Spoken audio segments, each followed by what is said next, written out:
Venom 2 makes $90 million domestically opening weekend, breaking post-pandemic records. But that's not the only movie that's been destroying the box office. James Bond No Time to Die is destroying the international box office with a $119 million debut. And that's coming out here this week. But we're going to talk about Venom first. This article comes from The Hollywood Reporter. They say Venom 2 ignites the box office with record $90 million opening. Sony sequel hit pre-pandemic levels to come in well ahead of the first Venom, as well as helping to fuel the biggest weekend overall since the COVID crisis struck in North America. So it made more than the first one, but we'll get into that in a second. In a stunning boost for theatrical, Venom There Be Carnage opened to $90.1 million at the domestic box office, the biggest 3-day launch of the pandemic era, fueling the biggest weekend overall since the COVID shut down theaters in March of 2020. For the first time during the crisis, domestic box office revenues came in less than 15% behind the same weekend in 2019. On the same weekend 2 years ago, superhero sensation Joker opened to $96.2 million. Venom 2 marks the second best October launch of all time behind that film, indicating that moviegoing returned to some semblance of normal over the weekend. Quote, with apologies to Mr. Twain, the death of movies has been greatly exaggerated, Sony film chief Tim Rothman said in a statement. Venom 2, made by Sony in association with Marvel Studios, came in $25 million to $35 million ahead of expectations to become the first sequel of the pandemic era to clock in ahead of the first film in a particular series. Venom opened to $80.3 million in 2018. So that shows, well, maybe they're not completely back. I mean, people are going to theaters again. The theaters are back. It might not be completely back to what they were before, but pretty close. So what does that say about Shang-Chi and Black Widow? This made more than both of those. But to be fair, if you include Black Widow's Disney Plus numbers opening weekend, that would make it have more than Venom. But just theatrical alone, Venom made $10 million more, just about. It made $15 million around more than Shang-Chi, and that's with no Disney Plus. So, what's that say about especially Shang-Chi? And it'll be very interesting to see what Eternals makes. I think that movie's gonna flop. I don't think that it might make around the same opening weekend as Shang-Chi. I think it will make less. And that will not be good for Marvel, especially after this. And what James Bond is doing internationally right now, and probably will do here as well this weekend. The follow-up was released exclusively in cinemas versus going out simultaneously on premium VOD or a streaming service. The news gets even better for Hollywood in theaters. Cinemark, one of the country's 3 largest chains, enjoyed its biggest October opening weekend in history, as well as its biggest October weekend overall. The chain is also reporting that this could go down as the second biggest October weekend of all time for the entire industry. This is another strong example that people want and need to get out of their homes for an immersive entertainment experience, Cinemark CEO Mark Zoradi said in a statement. Black Widow was the previous record holder for best 3-day opening of the pandemic era with nearly $81 million. Over Labor Day, Marvel and Disney's Shang-Chi and the Legend of the Ten Rings set a new pandemic-era benchmark when opening to $94.7 million over 4-day Labor Day frame. That includes the Monday, Labor Day. It earned $75.4 million over the first 3 days of that long weekend, which is what we normally measure. So, comparing that number instead of the $94 million Labor Day weekend.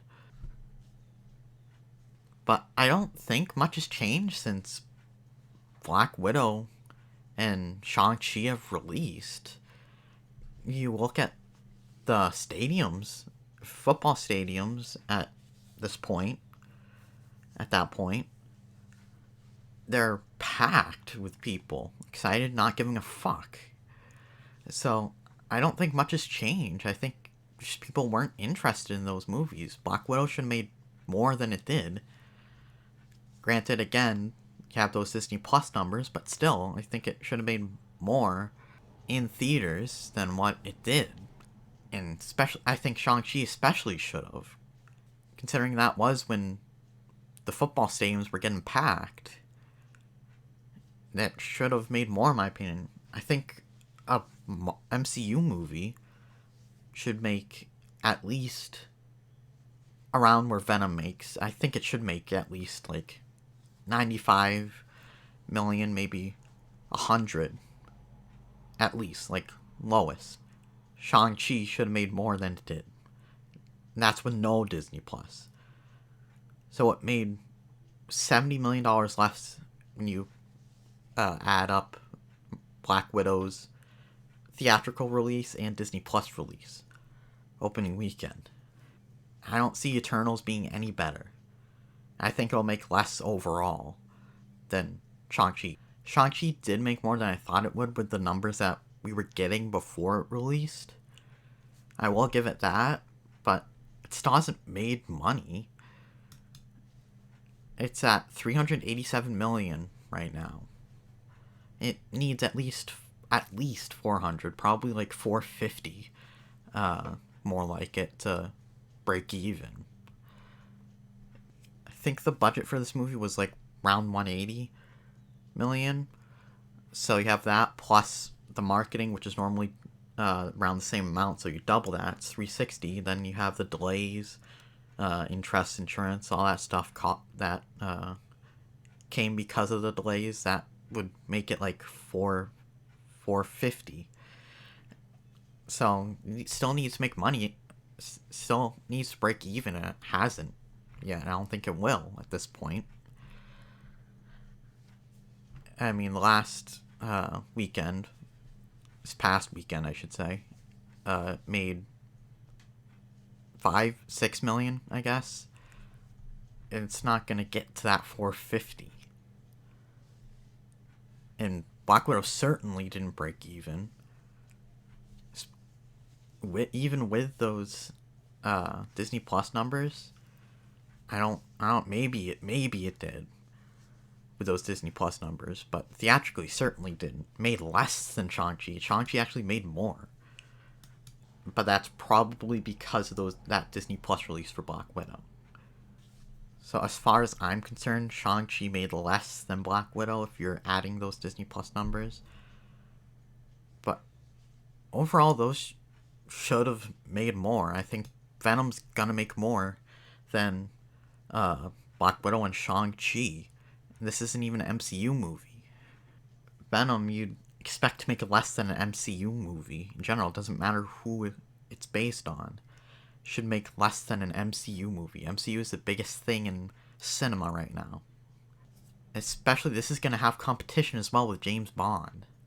It should most definitely be making less than an MCU movie. And these didn't even have competition. These are disappointing numbers. No matter how much of a triumph media says it is, these are disappointing numbers. Even though Shang-Chi, again, did make more than I thought it would. Still disappointing. We're going to read a little more of this, and we're getting into James Bond. Sony event pick kicks off a busy month that looks more like summer than a regular October. Studios bank on consumers being more and more comfortable returning to theaters. Surge at the box office is good news for the long-delayed latest James Bond installment, No Time to Die, which opens in the US and Canada on October 8th. This weekend, the 25th Bond movie raced to a better-than-expected foreign launch of nearly 120 million, best showing of the pandemic era without China. Venom 2 also made headlines in its first foreign market, Russia, when opening to 13.8 million. It's Sony's biggest opening of all time in that market, and best of any film during the pandemic. That is a good sign for Venom overseas. I know the first one did really well. overseas. That's why it made 900 million, which is surprising to hear. I didn't know that before. I just heard that recently and I was surprised. I don't know if this is going to make that, but I think it's going to make more than Black Widow and Shang-Chi. I think even with competition, that says something. A staggering 23% of Venom's earnings came from IMAX and other premium large format venues, a sign that consumers are willing to dole out extra money for an upgraded experience. IMAX had a huge weekend overall between Venom, Bond pick No Time to Die, and Dune. That is also overseas in some markets, and that's, I don't have this pulled up, but that's also already made over 100 million in even smaller markets, not even big markets. That one looks like it's going to do well too. And that's going to be on HBO Max as well. That might cut into it a little bit, but it looks like that's going to do well. Andy Serkis directs the Tom Hardy starring Venom There Be Carnage. The film, also made in association with Tencent Pictures, co-stars Woody Harrelson, Michelle Williams, Reed Scott, Naomi Harris, the latter as comic book villain Shriek. In August, Sony pushed Venom 2 from September 24th to August 15th, amid uncertainty over theater going and the Delta variant. But when Shang-Chi did so well, like I said, not as well as they're saying, but better than expected. The studio relocated Venom 2 to October 1st. The move paid off. Venom 2 wasn't the only new title igniting movie-going. And we're gonna stop there, because this is just about other movies. Yeah, Venom's doing better than expected, and looks like it's gonna continue on even with competition. But we'll see with that. But going to No Time to Die, James Bond unites the international box office with a $119 million debut. Didn't they use the same word here? Ignites? They did. That's interesting. And it's different websites too. Interesting. This is from Variety, by the way. James Bond is shaking things up in the international box office. No Time to Die, the latest 007 adventure that doubles as Daniel Craig's final outing as a suave British spy, kicked off overseas with a mighty $119 million from 54 foreign markets. Universal Pictures, who is releasing the film internationally, notes that No Time to Die is the first Hollywood release in pandemic times to generate more than $100 million without China. It's notable because China has recently cemented its place as the world's biggest movie market, while attendance in the US cratered during the coup. And the country can be make or break for tentpoles that carry huge budgets. No Time to Die cost $250 million to produce, and at least $100 million to promote on a global scale. Apparently, according to some people, this would need $900 million to break even. I don't know if that's the case. If you add everything up, it would probably be 750. Then maybe with delays and stuff, that would push it to like 850, 900. But at least 750. So I don't know if it'll make that, but it's looking good for it so far. Even before No Time to Die touched down in China on October 29th, the long-running espionage series is off to a strong start. The film will open in another 15 international territories in the coming days, including France October 6th, Russia October 7th, and North America October 8th. The Bond franchise is hugely popular across the pond, so it's no surprise No Time to Die has notched the biggest 3-day total in the United Kingdom and Ireland, where it's generated $25.6 million over the weekend in 21 countries, including the UK, Germany, $14.7 million, and Hong Kong, $2.9 million. No Time to Die secured the best debut for a pandemic release. It did particularly well in IMAX screens, which contributed $6.8 million in ticket sales from 284 screens. Ticket sales for No Time to Die have been especially encouraging because so far they have been comparable with its latest franchise predecessors, 2015's Spectre, $123 million debut internationally, and 2012's Skyfall, $109 million debut internationally. So it's in between those two, which means, again, back to pre-pandemic standards. So it does look like the box office is back. So if, again, going back to MCU, if Eternals does bad, and Spider-Man's going to be a sure hit, no doubt about it. But Eternals, if that flops, even underperforms, if it underperforms, that's going to look terrible for them. I don't care if it's a no-name group. It's an MCU movie that should be making money. Especially with these numbers now. It's hard to make excuses for it. It makes Shang-Chi and Black Widow already look bad. But if Eternals does Shang-Chi numbers, or worse, even worse than Black Widow, or Black Widow numbers, that's not gonna look good. When it comes to the venerable series, No Time to Die had the best inaugural box office revenues in 24 countries, including Japan, Hong Kong, Germany, and Spain. The 25th entry in the Bond franchise was originally scheduled for April of 2020, but as a result of the pandemic, its release date was delayed several times. There was chatter that, like many high-profile movies, No Time to Die could eschew a traditional release and debut simultaneously on demand. Rumors that Bond stalwarts Barbara Broccoli and Michael G. Wilson had long denied. After its strong start at the international box office, the film backers, Albert R. Broccoli's Eon Productions, MGM, and Universal Studios appear to be pleased with their decision to keep No Time to Die exclusively in theaters. We don't need to read the rest of this, but it looks like the box office is back, so it'll be interesting to see how Eternals and, again, we know Spider-Man's going to do great. But going forward, it'll be interesting to see how those other MCU movies do. See if it's just people have tuned out from the MCU, or if they're gonna pick up again. But Venom 2, if it makes more money than those two, with competition like James Bond and Dune, and Halloween as well, although that's gonna be on HBO Max at the same time. I mean, it's gonna have competition. If it makes more, it's gonna be a bad look for Shang-Chi and Black Widow. And No Time to Die making 119 million in its opening weekend debut. Internationally, Shang-Chi has made 181 million overall. That's only 70 million off, and that's been out for a month. And Black Widow made 195 million internationally. So, I know James Bond is big, but MCU is the biggest thing right now. At least it was. So, it's just not a good look. And James Bond is going to release in China as well, I believe. And so is Venom, I think. So they're also going to have those numbers help them out as well.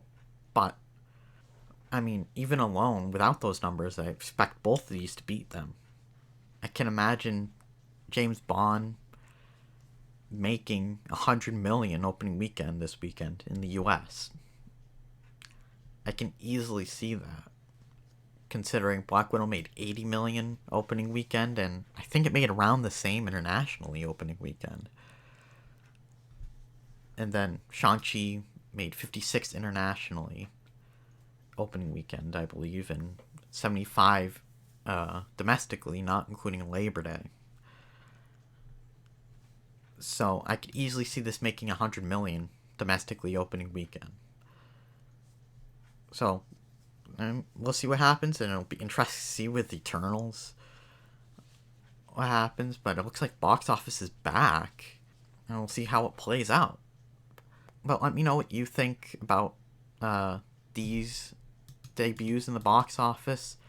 You think about this compared to Shang-Chi and Black Widow. You think Eternals will do, and how you think these will continue to do. And also, I guess we didn't really talk about it, but I think Dune's going to make more money than Shang-Chi and Black Widow. Again, it's already made 100 million internationally and not so big international markets. Hasn't even debuted in the big markets yet. So let me know what you think about all that. Thanks for watching. Like the video if you liked it. Subscribe if you want to see more. Comment, share. I have another channel called Thoughtful Outlaw Sports where I talk about basketball, football, baseball, anything else sports related I'm interested in. So check that out. And I'll see you next time. Bye-bye.